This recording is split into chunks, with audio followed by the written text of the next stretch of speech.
So, this is a video for all the people who do a lot of work, a lot of inner work, or maybe they've just started their healing journey, but they're not making any progress. And when I say progress, I mean their outer reality is not shifting to reflect the internal transformations that occur when we do the inner work. I'm Antonia. I love to talk about emotional healing and deeper levels of self awareness and all the benefits that you can gain from doing this.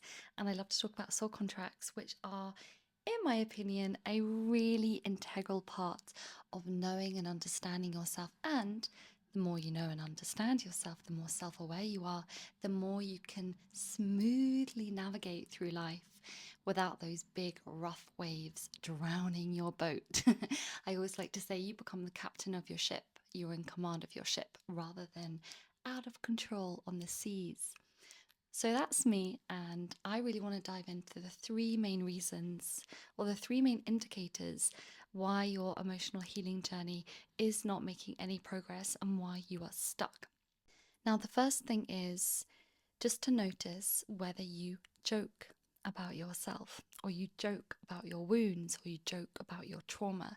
Like, oh man, I had this thing happen. Like it's a bit of a funny story, but yeah, this happened to me. Or, oh my gosh, you know what? I'm so not confident. It's hilarious how underconfident I am. Those are really basic examples. Nothing else is coming to mind. But when we make a joke and we make light the heaviness, that can be a little bit of an invalidating thing for us that shows we maybe haven't gone into the feelingness of it. Because healing work is all about feeling work. The more we can feel it, the more we can release and clear it. And I'm not saying that we have to stay and wallow in the feelings and emotions that our trauma brings up. I'm saying that we still need to acknowledge it and acknowledge its pain and validate it because it wants to be heard. So when we joke about ourselves, we are invalidating ourselves. And while there is a great need for lightness and laughter and the relief and the release that it brings in healing, when we are not in that healing container and being held by someone and we're joking about it to people who don't know us or maybe don't understand us and what we've been through, we're invalidating ourselves. And it's kind of important to recognize that. The second thing that we may do, and this is the thing that I see most commonly with everyone that I've ever worked with actually, is we intellectualize our stuff. And what this means is we stay on the mental plane and we think and we logic and we analyze and we pull things apart on a very mental level, but we never get into the feeling, we never get into the embodiment, we never get into the physical expression of what we've been through. So it's almost like, oh, I probably have low self worth because my dad did this, my so and so did that, and that's probably it.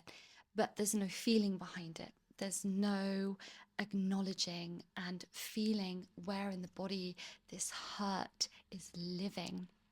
And it's the ego's way of not doing it. It's the ego's way of retaining control because we all have a deep seated fear of being out of control. And when we do emotional work, we become out of control because we are not in control of how our body feels and what it wants to release.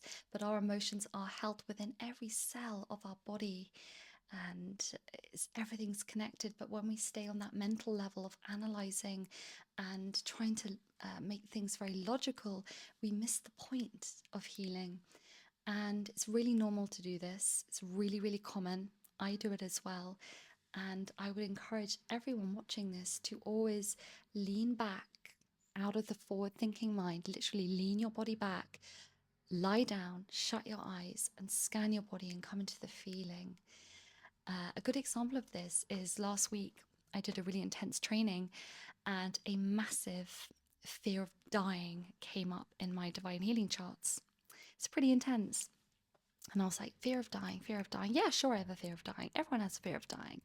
And then I got still and I felt it and I hurt. My chest hurt physically.